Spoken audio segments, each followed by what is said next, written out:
Hello guys, after a very long time, I'm back with the last part of our mini-series. I've been pretty busy, so I wasn't able to upload this part before, but now let's get to it. In today's tutorial, I'm gonna cover how to add a mesh to our car. First thing we need is a 3D model. You can create one or download one, just like I did. I'm gonna use this one right here, and you can download it on Sketchfab. I'm gonna leave the link in the description in case you want to use the same model. But before we can use it, we're gonna need to make a few adjustments. For that, we're gonna open Blender and import the file here. Basically, what we need to do is to separate the mesh in two parts. One for the body and the other one for the wheel. We're gonna need a single wheel. We don't need the four of them. But since this model has two kinds of wheels, we're gonna need two wheels, right? One for the front and one for the back. In Blender, to create a separate object, you select the vertices and press P. After you've done this, you can rename your objects to organize your scene. And lastly, what we need to do is to center the objects in the scene. So you need to reset their position.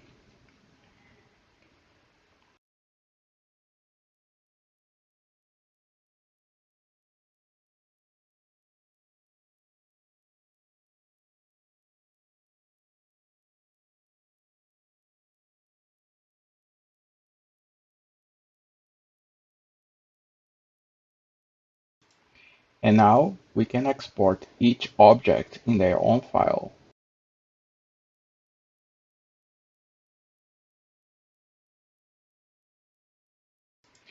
Okay, with our model ready, let's go back to Godot. Create a new folder in your project directory and call it models. And let's bring our files here.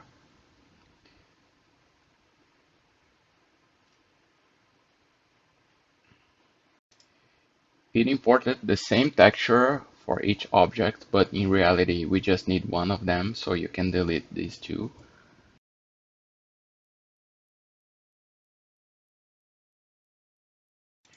Let's take a look in our model. As you can see, the texture has a not very good quality, so we just need to re-import it without any compressing. And now we have a texture without any problem. Go back to the car scene because we need to replace this cube with the model and also import the wheels.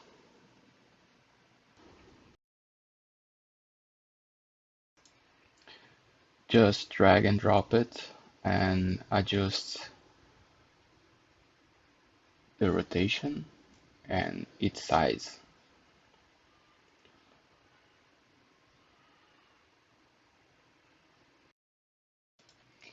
Adjust the scale a little bit and also the position.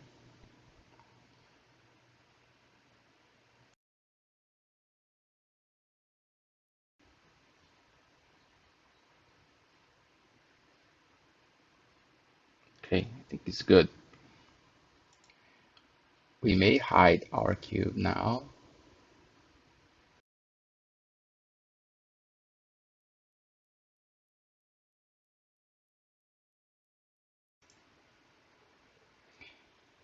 Okay, now we have a real car mesh. Not that boring cube anymore. Cool.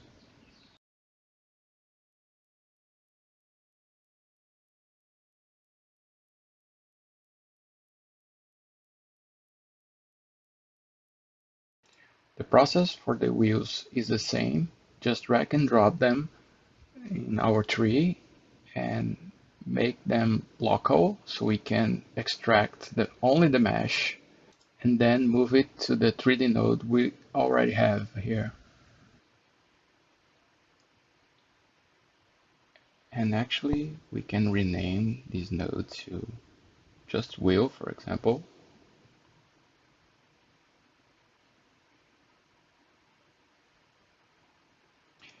And let's create a new material for this mesh. And select the texture.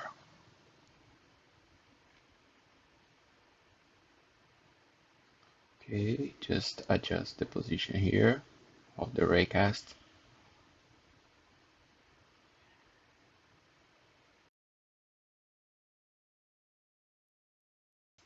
And now just copy and paste the wheel node to the other side.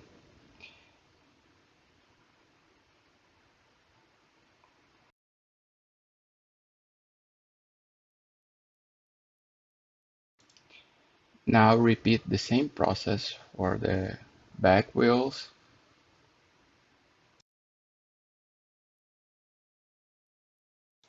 I'm gonna save the front wheels material so I can reuse it on the back wheels.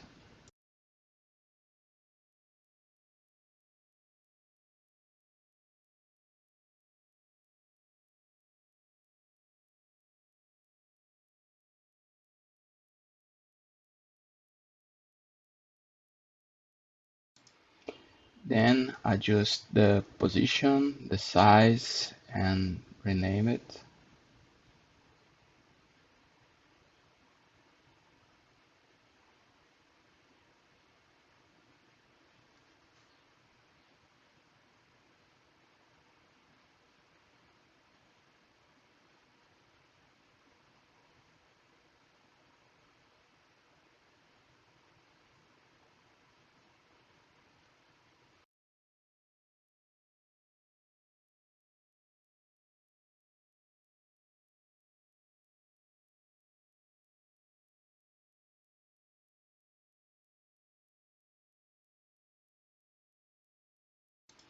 Now let's run our game to see how it looks. Okay, we have the wheels and the front wheels are turning, but they are at the wrong position. Okay,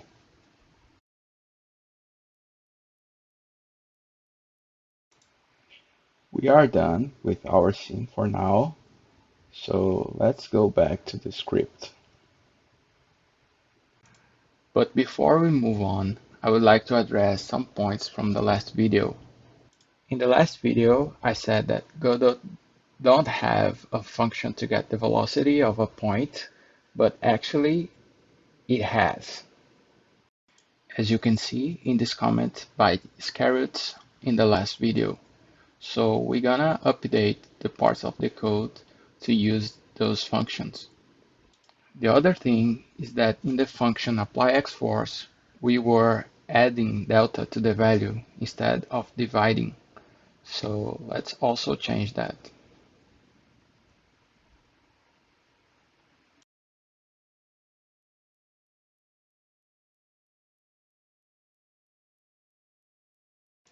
But with that change, our car shoots to the sky. And this happens because our car mass is very small. So let's increase it. And also we need to increase the other values. So I'm gonna try some values here until I find one that works for me.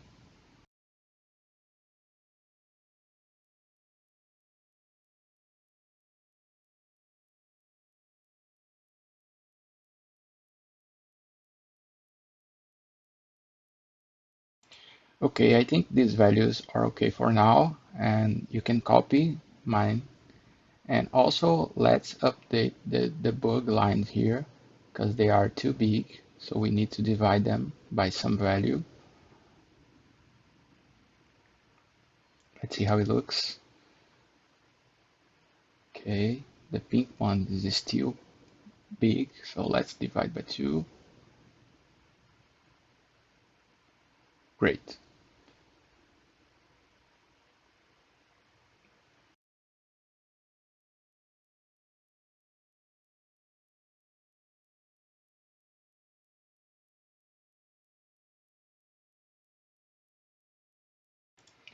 And as you can see here, I've already updated the code using the Godot native function instead of the one that we've created in the last video.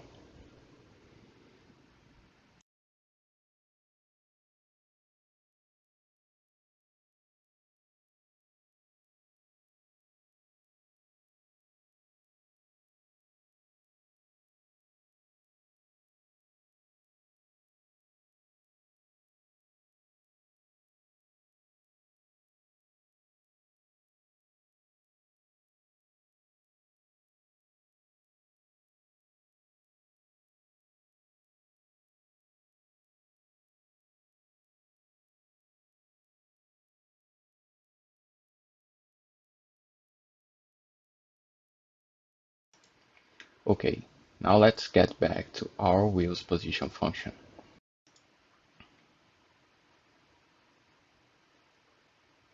So the function receives as a parameter the new Y position of the wheel.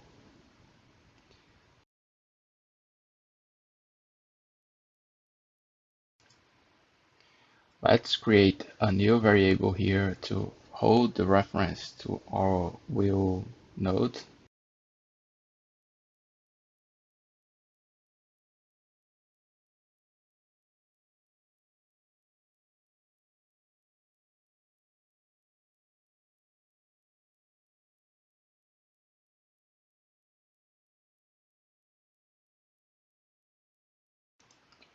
And we can set the Y position of the wheel as a lerp function between the wheel position to the new position. And we pass a time here, .6 for example, so it will change the position over time.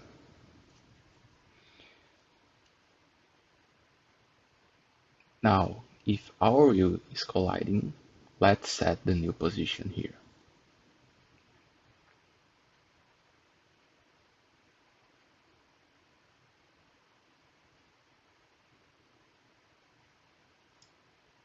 And the new position is going to be the collision point plus the cartwheel radius. Running the game, we can see that as soon as the Raycast collide with something, the wheels are placed at the right position. Great, but when the Raycasts are not colliding, they are not placed at the right position. So let's fix that. Create a new else condition here, and let's use the same function, but we're gonna change the parameters.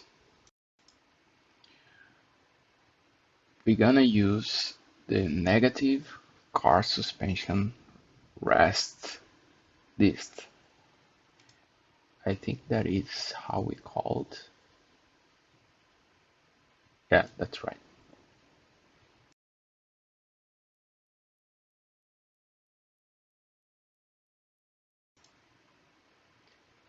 Perfect. Our wheels positioning is working great.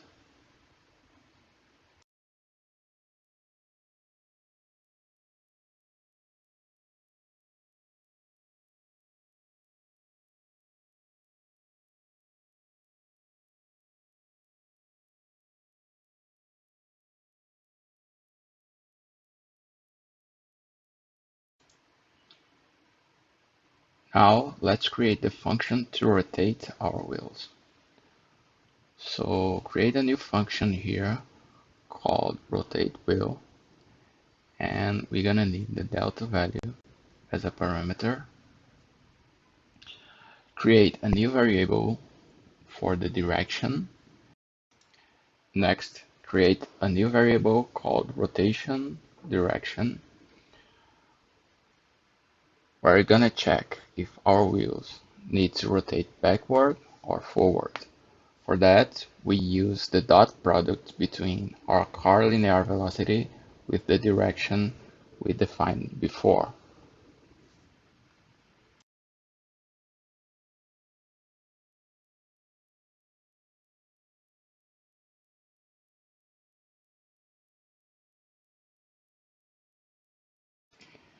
Now we call the rotate x function of our wheel, passing as parameter the rotation direction times the car linear velocity length times delta.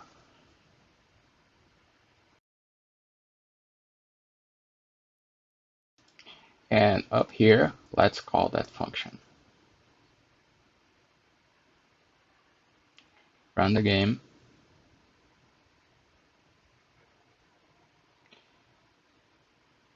And now our wheels are rotating.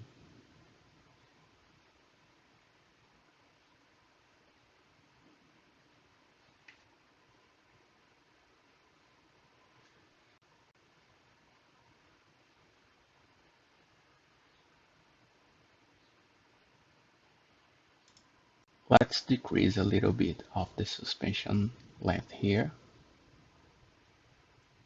to make it more realistic. Okay, cool.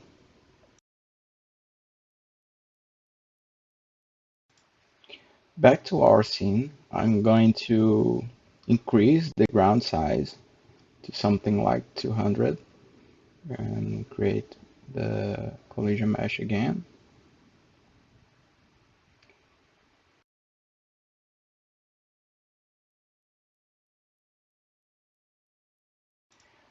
I'm also gonna add a camera to our car.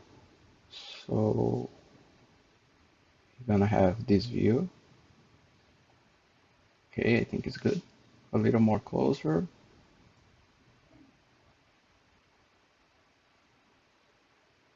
Let's see how it looks.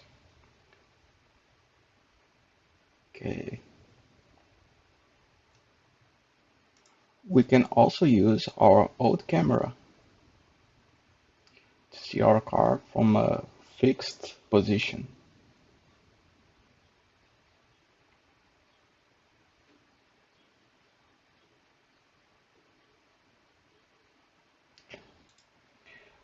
But there's something off with the right wheel.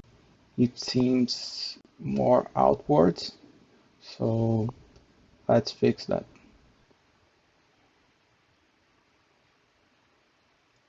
Okay, let's go back to our scene. There's a problem here. We need to set those values to 0.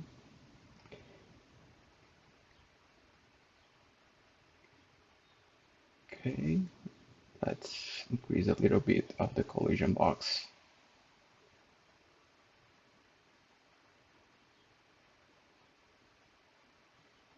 Let's run it again. This is our fixed camera and this is our car camera. Okay, now it's okay. We fixed the problem.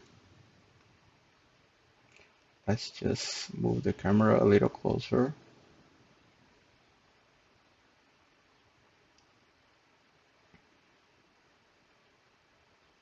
And that's it for this tutorial.